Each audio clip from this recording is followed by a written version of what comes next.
बहुत जोर से बारिश होने जा रहा है भाई। देखो 24 घंटा होने जा रहा है, अभी तक न उखलने का नाम लिया है।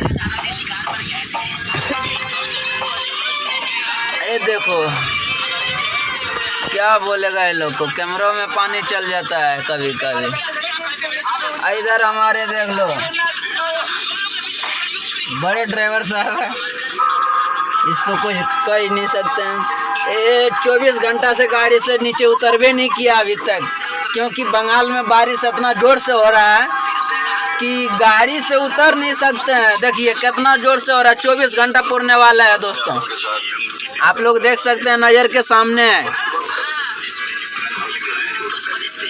ये दानकुनी का नज़ारा आप लोग को दिखा रहे हैं।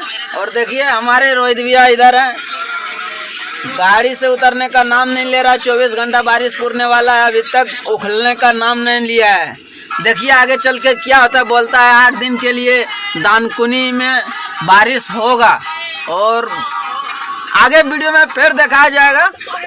आप लोग वीडियो में बने रहिएगा, बताते हैं।